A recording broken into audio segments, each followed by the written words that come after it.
2026년 교회의 주제를 Led by Love, 사랑에 이끌리어 세상을 비추다로 잡았습니다. 그리고 매주마다 예수님의 복음에 대한 이야기를 나누고 있습니다.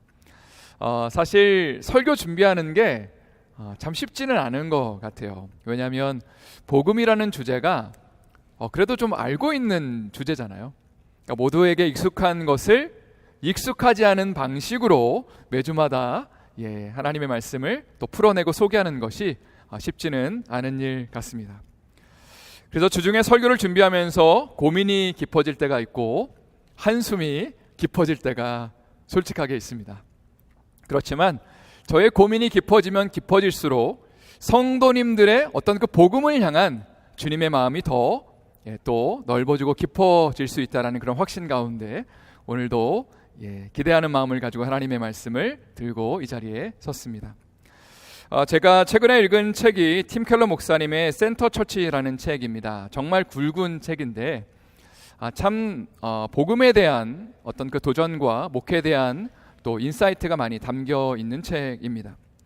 책을 읽다 보니까 이런 내용이 있더라고요. 다음에 두 가지 종류의 교회는 전도 없이도 교회가 성장할 수 있다. 그래서 이건 무슨 말인가? 전도 없이 교회가 성장한다고? 제 눈이 번쩍 뜨였습니다.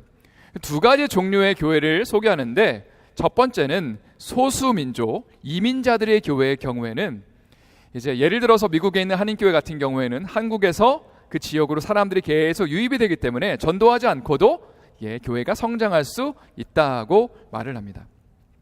두 번째는 기독교 하위 문화의 피로를 채워주는 교회들, 그러니까 설교라든지 혹은 음악이라든지 어린이 프로그램 같은 것들을 사람들에게, 지역사회 사람들에게 제공하면 예를 들어서 아기 학교를 한다든지 유치원을 운영한다든지 이런 것들을 제공하면 사람들이 자연스럽게 교회로 오게 되고 교회가 성장할 수 있다는 것입니다.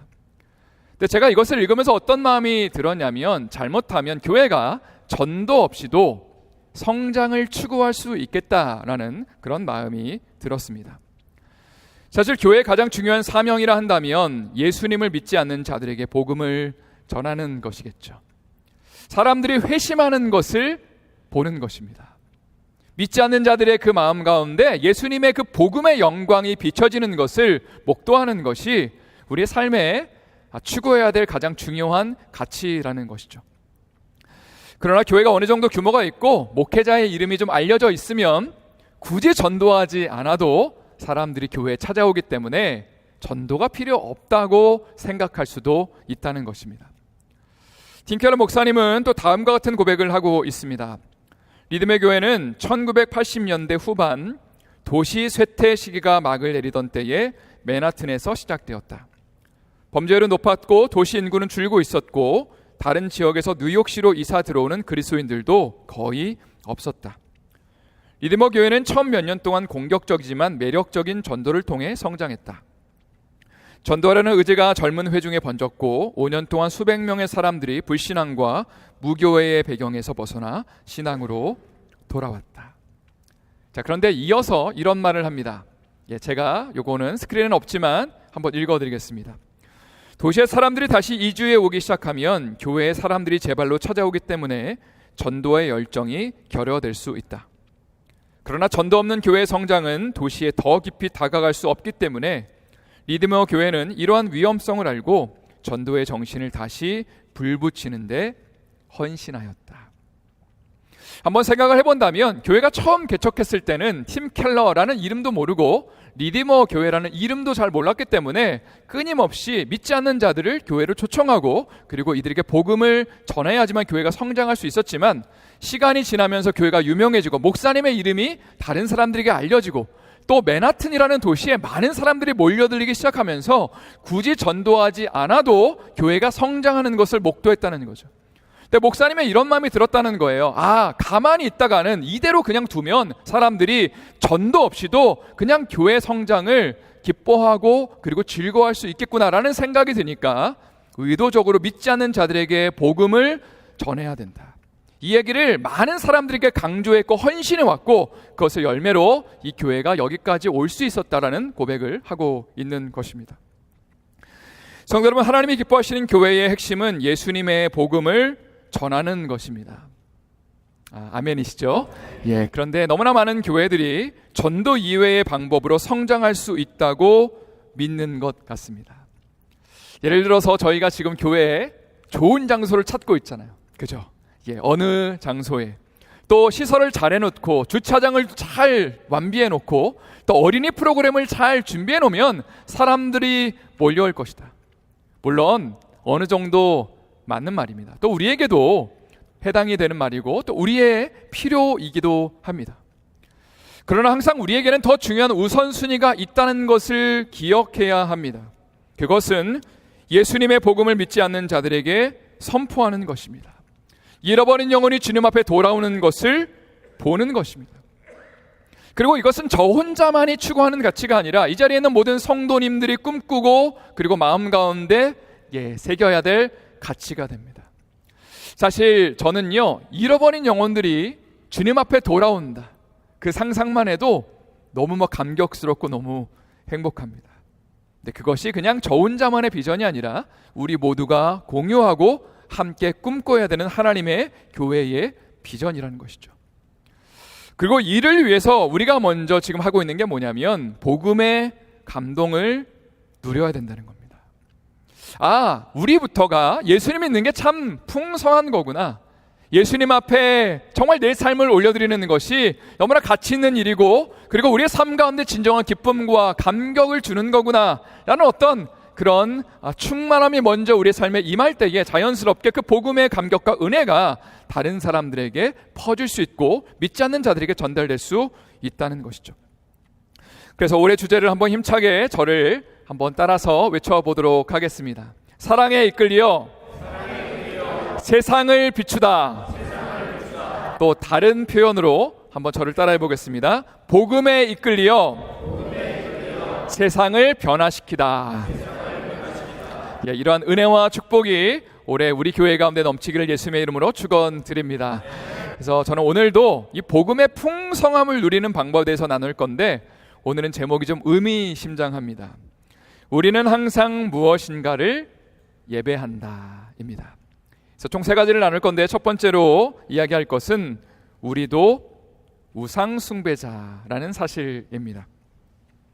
성경에 보면 에스겔이라는 선지자가 등장합니다. 에스겔이라는 사람은요, 당시에 구약 시대에 이스라엘이 두 나라가 있었죠. 북이스라엘과 남유다가 있었는데 북이스라엘은 진작에 멸망을 당하고 남유다는 BC 586년에 바벨론에 의해서 멸망을 당했습니다.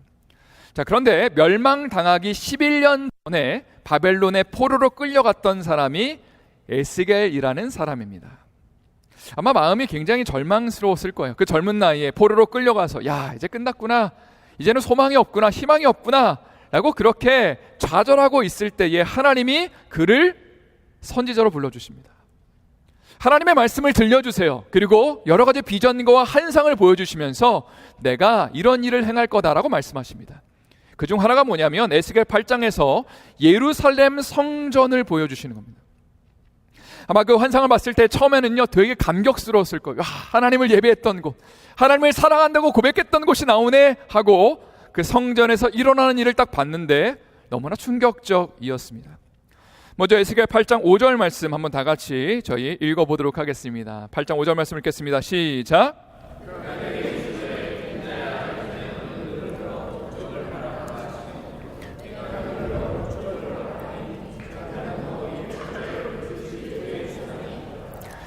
맨 마지막에 이런 표현이 등장하죠. 그 질투의 우상이 있더라. 아마 에스겔은 하나님의 성전 안에서 뭐지? 질투의 우상이 있다고? 하나님 예배하는 곳인데 하면서 굉장히 의아해 했을 겁니다. 또 다음 장면으로 한번 넘어가 보길 원하는데요. 10절부터 12절의 말씀 또 한번 힘차게 읽어보도록 하겠습니다. 10절부터 12절 읽겠습니다. 시작.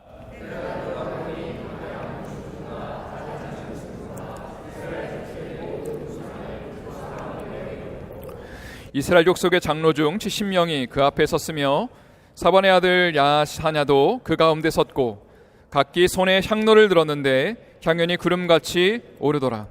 또 내게 이르시되 인자야 이스라엘 족속의 장로들이 각각 그 우상의 방한 어두운 가운데서 행하는 것을 내가 보았느냐. 그들이 이르기를 여호와께서 우리를 보지 아니하시며 여호와께서 이 땅을 버리셨다 하느니라. 에스겔이 지금 환상 가운데 보는 것은 예루살렘 성전에서 하나님을 예배하는 이스라엘의 70명의 장로님들이었습니다. 이스라엘을 대표하는 사람들, 하나님을 온전히 거룩하게, 온전히 높이는 사람들이라고 그는 생각하고 있었습니다.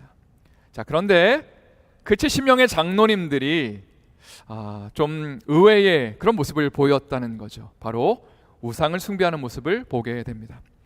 12절에 이런 표현이 등장합니다. 인자 이스라엘 족속의 장로들이 각각 그 우상의 방한 어두운 가운데서 행하는 것을 보았느냐. 쉬운 성경은 이렇게 표현되어 있습니다. 이스라엘 장로들이 이 어두운 곳에서 무슨 짓을 하고 있는지 너 보고 있니? 그들이 각각 자기가 섬기는 우상의 방에 있는 것을 보고 있니? 아마 이러한 장면은 에스겔의 삶에 굉장히 큰 충격으로 다가왔을 겁니다. 왜냐하면 이스라엘을 대표하는 그 장로님들은 하나님 앞에 정말 거룩을 추구하는 사람들, 하나님 앞에 순결을 추구하는 사람들이라고 알고 있었고, 그리고 지금 향로를 들고 하나님 앞에 예배하는 모습을 보고 있는 거잖아요. 자, 그런데 하나님께서 에스겔의 영적인 눈을 딱 열어주시면서 그 장로님들의 마음의 중심에 뭐가 있는지를 딱 보이시는데 그 내면에 온갖 가증한 우상들의 모습이 있었다. 온갖 가증한 우상의 방들이 있었다라고 이야기를 하고 있는 거죠. 그리고 지금 바벨론이라는 나라가 남유다를 위협하고 있는 가운데 장로님들이 하나님 앞에 정말 거룩한, 정말 그 주님을 향한 그 사모함을 가지고 주님의 은혜를 구하는 게 아니라 하나님을 원망하면서 하나님을 마음 가운데 버리면서 다른 우상들을 섬기고 있는 것을 에스겔이 목도하게 되는 것입니다. 또 14절 말씀 제가 한번 읽어드리도록 하겠습니다. 14절 말씀. 그가 또 나를 데리고 여호와의 전으로 들어가는 북문에 이르시기로 보니 거기에 여인들이 앉아 단무스를 위하여 애곡하더라. 여인들이 성전 안에서 단무스를 위하여 애곡하는 모습을 보았다. 이 단무스라는 여신은요, 찾아보니까 죄송합니다. 단무스라는 남신입니다. 바벨론의 풍요와 번영의 신으로 알려져 있습니다. 겨울에 죽었다가 봄이 되면 아마 새싹이 피어날 때에 이 단무스가 살아난다고 합니다. 그러다가 여름이 되면 어떻게 되는지 아세요? 여름이 되면 다시 지하세계로 들어가고 죽는데 그때 사람들이 애곡을 하는 겁니다. 아이고 아이고 하면서 단무스가 죽었다고. 바로 그 애곡을 하는 그 의식을 이스라엘 여인들이 참여하고 있었다라고 이야기를 하고 있습니다. 또 16절 말씀 한번 또 마지막 에스겔이 본 환상인데 다 같이 한번 읽어보도록 하겠습니다. 16절 읽겠습니다. 시작.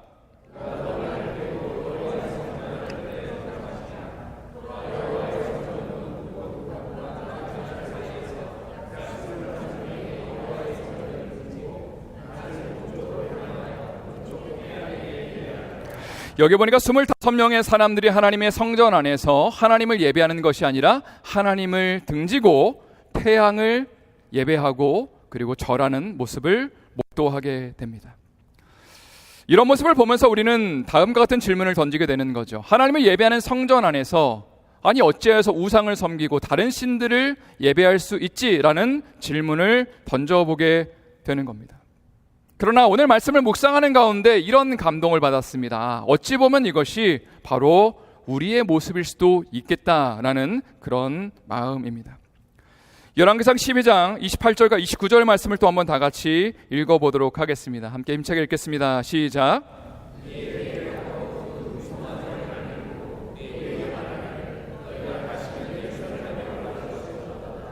이스라엘아, 이는 너희를 애굽 땅에서 인도하여 올린 너희의 신들이라 하고 하나는 베델에 두고 하나는 단에 둔지라. 여기 보니까 북이스라엘의 첫 번째 왕으로 알려졌던 여로보암이라는 사람이 왕이 되고 나서 첫 번째로 했던 일이 소개되고 있죠.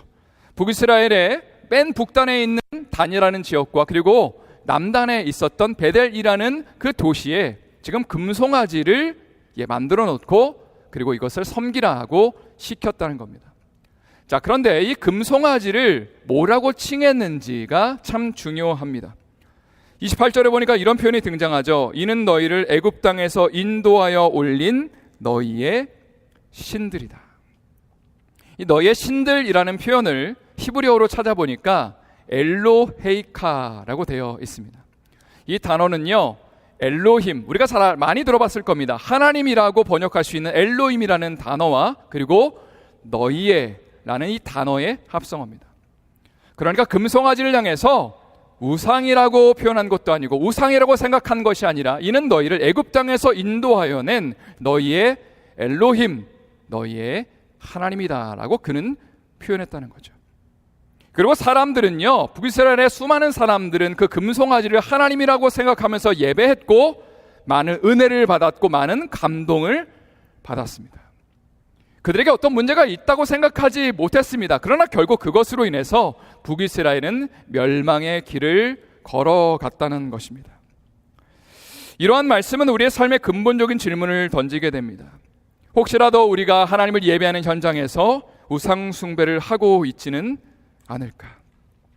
혹시 나도 모르게 우상을 숭배하고 있지는 않을까라는 질문을 던지게 되는 것입니다. 말씀을 곰곰이 묵상하면서 하나님을 섬기는 것과 우상을 섬기는 것의 결정적 차이가 무엇인지에 대한 질문을 던져보게 됩니다. 그리고 한번 다음의 질문에 여러분이 답을 마음속으로만 한번 해보십시오. 첫 번째 질문은 우리는 예배 가운데 누구를 기쁘게 하려고 하는가? 하나님을 기쁘게 하려고 예배하는가 아니면 나를 기쁘게 하려고 예배하는가? 두 번째 질문은 나는 이 예배의 자리 가운데 관객으로 앉아 있는가? 아니면 하나님을 유일한 관객으로 여기고 있는가? 만약 우리가 이 자리에 관객으로 있다면 예배에 대한 평가를 내릴 겁니다. 오늘 찬양은 몇 점, 100점 이렇게, 설교는 몇 점, 이런 식으로 우리는 평가를 내릴 것입니다. 그러나 만약에 하나님이 이 자리에 관객으로 계시다라고 생각한다면 예배 태도가 달라지는 거죠. 그분이 나의 예배를 지켜보고 계심을 알고 있기 때문에 주님을 향한 그 찬양의 그 목소리와 말씀을 듣는 경청하는 태도 혹은 말씀을 전하는 자의 태도가 달라질 거라는 생각을 하게 됩니다. 지난주 성경 파노라마를 강의하면서 제가 이러한 이야기를 드렸습니다. 하나님은 많은 선지자들을 보내셔서 이스라엘 땅 가운데 우상 숭배의 문제를 지적하셨습니다. 잘못된 거라고, 너희가 예배하는 가운데 나를 섬기는 게 아니라 우상을 섬기고 있다라는 얘기를 참 많이 하셨는데 당시에 사람들은 이 얘기에 거의 기울이지 않았다는 것이죠. 그 왜 그랬을까 질문을 해보니까 첫 번째는요, 선지자들의 그 메시지가 별로 마음에 와닿지 않았던 것 같습니다. 그리고 우상 숭배를 한다고 그러니까 우리가 무슨 우상 숭배를 해, 우리 하나님 잘 섬기고 있는데 라고 그냥 생각하려고 넘어갔던 것 같습니다. 또 당시에는 평안과 회복의 메시지를 전하는 선지자들이 있었습니다. 쉽게 말해 죄를 책망하고 심판을 얘기하고 너희 우상 숭배하니까 회개하라고 돌이키라고 하는 한 부류의 선지자가 있었고, 또 다른 부류의 선지자들은 회복과 평안의 메시지를 증거하는 사람들이 있었다는 거죠. 근데 당시 이스라엘 백성들은요, 심판을 선포했던 선지자들의 말을 듣지 않고 후자의 이야기를 더 많이 즐겨 들었습니다. 그리고 그들의 얘기를 들으면서 우리가 신앙생활 잘하고 있다라고 확신했고, 그리고 은혜를 받았고 그 속에서 평안을 얻었지만 그들은 결국 멸망의 길로 향해서 나아가고 있었고, 결국 북이스라엘과 남유다는 다른 나라에 의해서 멸망을 당하게 되었습니다. 성도 여러분, 이것은 오늘날에도 마찬가지라는 생각을 하게 됩니다. 그들에게만 해당되는 것이 아니라 우리의 삶에도 똑같은 일이 벌어질 수 있다는 것이죠. 아마 지금 이 말씀을 듣고 있는 여러분들은 저의 설교를 통해서 큰 은혜를 받고 계실 거라고 믿어 의심치 않습니다. 아멘, 할렐루야, 감사합니다. 제가 참 기분이 좋아지네요. 그런데 저를 포함해서 우리 모두에게는 이런 경향이 있습니다. 한번 잘 곰곰이 생각해 보세요. 하나님의 말씀이 내 마음 가운데 감동이 되면, 와닿으면 그게 하나님의 말씀으로 생각합니다. 그러나 와닿지 않으면 사람의 말로 생각하는 경향이 다 있다는 거죠. 어떤 사람들은 성령이 충만한 것 같을 때에 말씀이 잘 들어온다고 생각합니다. 그러나 어렵고 힘든 일이 발생하면 하나님이 나에게 무슨 말씀을 하셔도 듣지 않을 때가 있는 거죠. 그러나 정말 우리에게 필요한 것은 우리의 감정이나 마음의 상태에 상관없이 하나님의 음성을 듣는 것입니다. 주님의 우리의 삶에 정말 들려주길 원하시는 그 음성을 듣고 거기에 반응하는 것이 우리의 삶에 혹시라도 섬기고 있을 그 우상을 깨트리는 것이고 진정한 왕이신 하나님을 섬기는 비결이라는 것이죠. 그래서 제가 두 가지를 좀 강조하고 싶은 게 있는데, 첫 번째는 뭐냐면 하나님의 말씀을 매일매일 읽는 것에 헌신하는 것입니다. 매일 아침마다 카톡 소리가 계속 들리고 있습니다. 성경 읽기를 완료했다는 도장 소리가 쾅쾅 하는 소리가 제 마음 가운데 제가 좀 속해 있는 방들이 있거든요. 거기서 이분도 성경을 읽으시는구나, 이분이 하면서 성경을 읽으시는 것에 제가 굉장히 많은 감동과 또 그분을 향한 기도가 또 절로 나오는 것을 보게 됩니다. 두 번째는요, 좀 민망할 수 있지만 주일날 들으신 저의 설교를 주중에 다시 한번 들어보는 것입니다. 이게 왜 중요한지를 말씀을 드릴게요. 제가 말씀을 준비하면서 항상 하나님 앞에 이런 질문을 드려요. 하나님, 우리 공동체에 꼭 필요한 말씀이 뭐죠? 하나님, 우리 성도들 가운데 하나님 들려주길 원하시는 말씀이 뭐죠? 라는 질문을 던지고 하나님이 저에게 주시는 감동을 가지고 말씀을 준비하고 있습니다. 자, 그러면 한 주간 동안 우리가 시간이 날 때에 주일 설교를 다시 한번 듣는 가운데 똑같은 질문을 하는 거죠. 하나님, 저의 삶에 정말 듣기 원하시는 게 있으신가요? 우리 공동체 가운데 정말 꼭 필요한 말씀이 있나요? 주님, 저에게 들려주세요 라고 하나님 앞에 기도하는 마음으로 말씀을 드릴 때 어느 순간에 사람의 말이 들리는 것이 아니라 하나님의 말씀이 들려지는 거죠.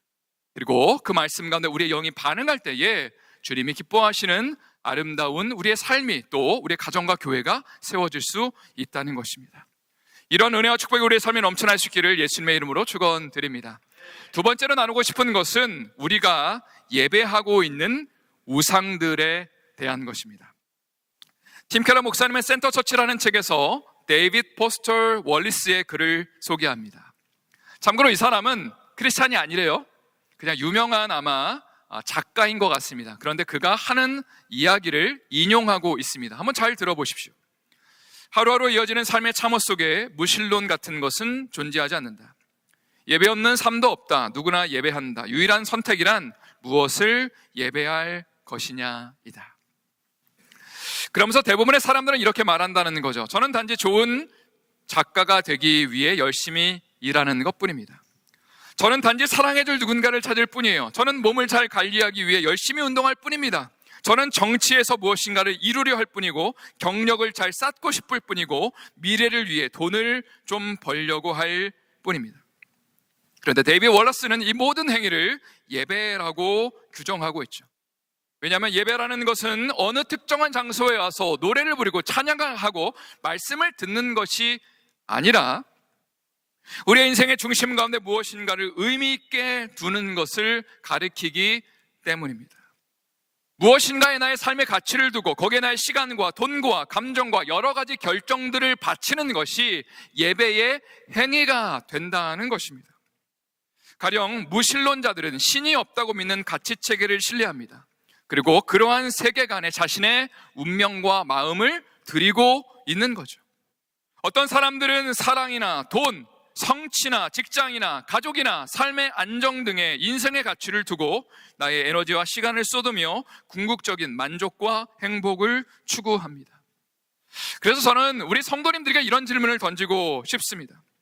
여러분의 삶에 어떤 문제가 잘 풀어지지 않을 때에 여러분의 마음이 무너지고 있으십니까?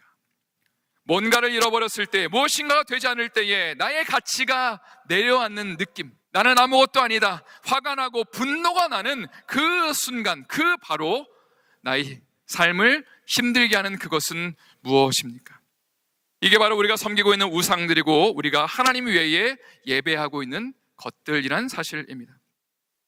예레미야 2장 17절부터 13절까지의 말씀을 한번 또 저희 읽어보도록 하겠습니다. 함께 읽겠습니다. 시작.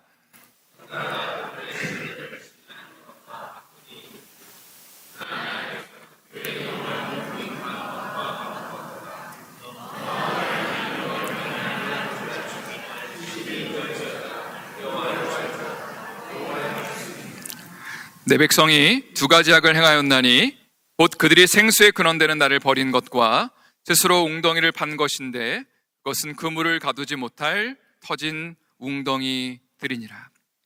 13절에 이런 표현이 등장하죠. 내 백성이 두 가지 악을 행하였다.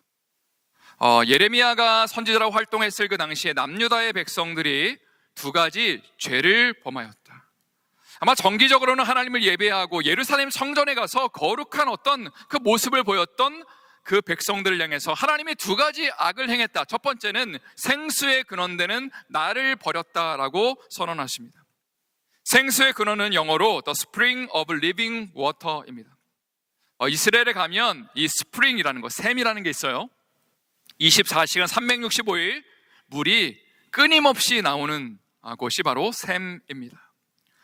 그런데 하나님은 자신을 생수의 근원이라고 표현하시죠. 하나님께 가면 기쁨과 평안이 흘러나오고 궁극적인 만족과 행복이 넘친다라고 자신을 소개하십니다. 그러나 이스라엘 백성들이 이 생수의 근원되는 나를 버렸다. 자, 생수를 버리면 목이 마르겠죠. 그래서 스스로 웅덩이를 팠다라고 주님이 말씀하십니다. 그러니까 물을 가두기 위한 나만의 어떤 영역들을 구축하는 거죠. 그리고 비가 내리면 그 비를 이 웅덩이에 가둬서 내 스스로의 어떤 그 삶의 만족을 추구했다는 건데 문제가 있습니다. 그 웅덩이는 물을 저축치 못할 터진 웅덩이다. 이런 예를 한번 들어보면 어떨까요? 우리는 세상에 살아가면서 이것만 되면 정말 행복하겠다 하는 것들이 있습니다. 야, 이것만 내가 성취하면, 여기만 내가 들어가면 얼마나 좋을까. 예를 들어 대학을 졸업한 우리 자녀들의 경우에는 아마 내가 이 회사만 취직하면 얼마나 좋을까, 내가 또 이 여자랑 사귀면 얼마나 좋을까 하는 것들이 분명히 있을 겁니다. 그런 것들을 성취할 때에 우리의 마음이 너무나 기쁘죠. 세상을 다 얻은 것 같습니다. 너무나 행복합니다. 문제가 있죠. 그런데 이 행복이 영원히 지속되지는 않는다는 겁니다. 기껏해 한 달, 두 달, 3개월 지나면 그것만으로는 만족스럽지 못한 거죠. 왜냐하면 그 웅덩이는 물을 저축치 못할 터진 웅덩이이기 때문에 그렇죠. 그래서 우리는 나의 웅덩이가 터져 있다는 것을 발견하면 또 다른 웅덩이를 파기 위해서 발버둥 치는 것이 우리의 삶의 모습이라. 그러나 오늘 하나님의 말씀은 우리의 삶의 궁극적인 만족과 기쁨을 누리는 방법이 있는데 그것은 생수의 근원 되신 하나님께 나가는 것이다. 그 하나님 앞에 궁극적인 그 만족과 그 기쁨과 그 즐거움을 공급받는 것이다 라고 우리에게 도전하고 있는 것입니다. 세 번째로 여러분과 나누고 싶은 것은 우상을 깨트리고 예수님을 믿으라는 것입니다. 요한복음 4장에 가면 수가성 우물가의 여인이 등장합니다. 예수님은 그 여인에게 물을 좀 한 잔 달라고 하시죠. 그리고 이런 말씀을 하십니다. 요한복음 4장 13절과 14절의 말씀인데 한번 다 같이 힘차게 읽겠습니다. 시작. 예수께서 대답하여 이르시되 이 물을 마시는 자마다 다시 목마르려니와 내가 주는 물을 마시는 자는 영원히 목마르지 아니하리니 내가 주는 물은 그 속에서 영생하도록 솟아나는 샘물이 되리라. 13절에 이런 표현이 등장하죠. 이 물을 마시는 자마다 다시 될 것이다. water가 무엇을 의미할까요? 두 가지를 가리킵니다. 첫 번째는 여인이 지금 우물가에 물을 기르러 왔기 때문에 우물물을 가리킵니다. 두 번째는 그 여인이 찾고 있는 인생의 만족과 행복을 가리킵니다. 지금 이 여자는요 5번이나 남자들에게 버림을 당했던, 상처가 있고 아픔이 있었던, 그래서 사람들과의 만남을 꺼리는 상태였습니다. 따라서 이 여인의 목마름을 채워줄 수 있는 물은 사랑받고 싶은 욕구, 인정받고 싶은 것, 버려지지 않았다는 것을 사람들에게 보여주고 싶었죠. 그래도 나 괜찮은 사람이요 라는 것을 사람들에게 증명하고 싶었습니다.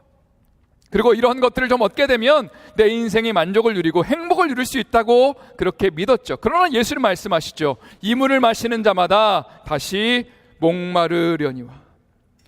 쉽게 말해 그 여인이 찾고 있었던 그 물을 얻어도 처음에는 만족이 있겠지만 조금 있으면 다시 목마르게 될 것이라고. 그러나 주님이 또 이어서 도전하십니다. 그러나 내가 주는 물을 마시는 자는 영원히 목마르지 아니하리니 나의 주는 물은 그 속에서 영생하도록 솟아나는 샘물이 될 것이다. 성도 여러분, 예수님은 우리의 삶의 생수의 근원이 되기 위해서 이런 위로의 말씀을 하신 것이 아니라 십자가에서 우리의 모든 죄와 상처와 아픔을 가져가셨습니다. 우리의 모든 허물과 우리의 모든 고민과 우리의 모든 열등감들, 두려움들, 근심과 걱정들을 대신 가져가셨죠.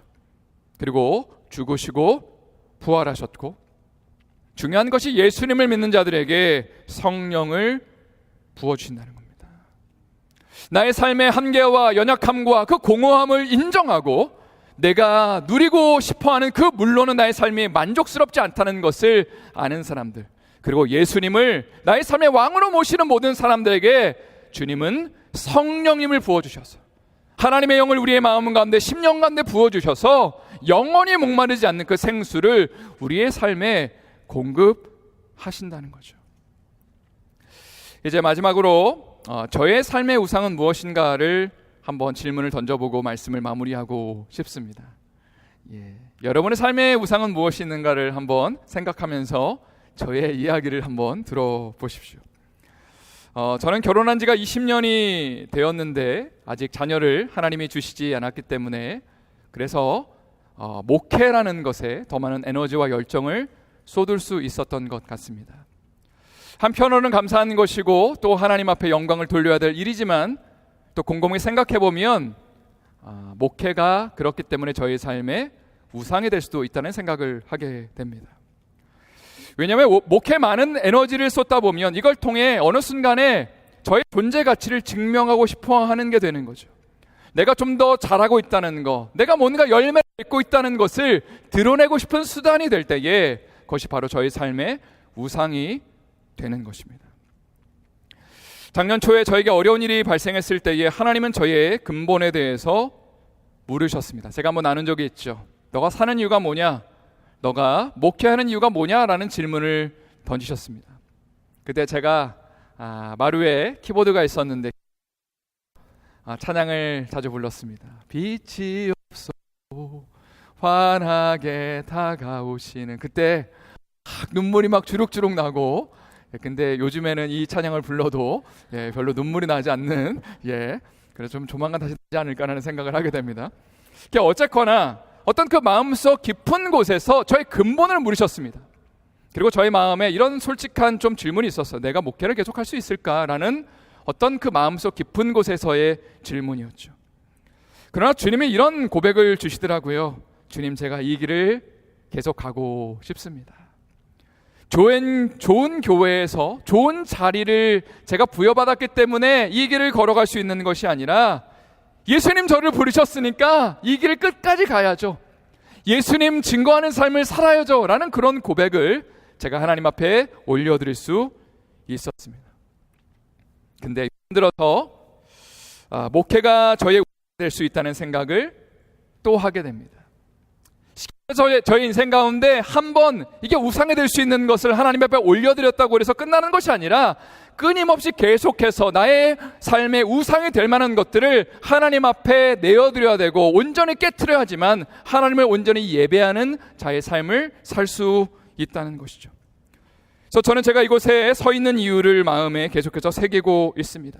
그것은 저의 기쁨을 위한 것도 아니고 성도님들의 기쁨을 위한 것도 아닙니다. 너무나 중요한 원리죠. 제가 이 자리에서 목회를 하는 이유가 뭐냐? 저를 기쁘게 하는 것도 아니고 성도님들을 기쁘게 하려는 것도 아니고 하나님을 기쁘시게 하기 위해서 이 자리에 있는 것이죠. 설교서도에서 언급한 것처럼 잃어버린 영혼들에게 복음을 전하라는 사명을 받았습니다. 가난하고 연약하고 아파하고 슬퍼하는 자들의 그 심령에 예수님의 복음이 들어가고 정말 주님을 왕으로 고백하고 주님 앞에 삶을 헌신하는 것을 보라고, 어떤 그런 본연의 목회의 부르심을 받았다는 것이죠. 그리고 이것을 항상 기억할 때에 목회가 저의 우상이 아니라 주님 앞에 정말로 사명이 될 수 있는 것이고, 그리고 저는 성도님들도 마찬가지라는 생각을 하게 됩니다. 때로는 교회를 섬기면서 여기서 우리끼리 너무 즐겁다면 교회가 우리의 우상이 될 수도 있다는 생각을 합니다. 근데 항상 우리를 부르신 그 이유와 목적을 기억하는 거죠. 우리의 기쁨을 위해서 부름받은 것이 아니라 복음에 감격한 우리 한 사람 한 사람이 하나님의 은혜를 받았다면 이것을 누군가에게, 잃어버리고 아파하고 연약한 자들에게 이 복음을 증거해야 된다라는 그 마음을 붙잡을 때에 교회가 우리의 우상이 아니라 하나님이 부여하신 축복의 공동체, 사명의 공동체가 될 수 있다는 사실입니다. 저 오늘 마지막으로 도전을 드리고 싶은 것은 셀 모임이 있습니다. 권고하고 싶은 것은 셀 안에서 충분히 행복하고 기쁜 시간을 가지시기를 바랍니다. 마음 가운데 있는 여러 가지 삶의 문제들, 삶의 짐들, 어려움들을 나누시고 서로를 위로하고 격려하고 축복하는 시간, 참 함께하는 게 좋구나라는 그런 시간이 되기를 소망합니다. 그러나 나아가서 나의 삶 가운데 기쁨과 그 감사가 넘치는 그 순간에 이것으로 끝나서는 안 되고 예수님 알지 못해서 아파하는 사람들이 있다는 것, 누군가는 그 복음의 소식을 정말로 기다리고 그리고 고대하고 있다는 것을 기억하면서 주님, 저도 이 주님의 복음을 누군가에게 전하는 삶을 살겠습니다를 기억하는 오늘의 셀 모임 될 수 있기를 예수님의 이름으로 축원드립니다. 다시 한번 예수님의 이름으로 축원드립니다. 이 시간에 기도하실 때에 한번 제가 기도 제목을 이렇게 드리고 싶습니다. 나의 삶에 어떤 우상들이 있는지를 한번 돌아보는 것입니다. 무엇이 우리의 삶에 가치와 기쁨을 주고 우리의 삶의 자랑이 되어 왔는지. 그러나 예수님은 이렇게 말씀하시죠. 이 물을 마시는 자마다 다시 목마르게 될 것이다. 세상의 것들을 추구해서는 진정한 만족을 얻을 수 없다라고 말씀하십니다. 이 시간 기도하실 때에 하나님, 저희 삶에 우상들이 있다면 이것을 깨트리기를 소망합니다. 예수님이 주시는 진짜 생수를 맛보기를 원하고 주님 앞에 온전한 예배자로 서기를 원하고 주님이 주신 그 생수를 누군가에게 나누는 사명 감당하기를 소망합니다. 우리 결단하면서 먼저 기도하도록 하겠습니다.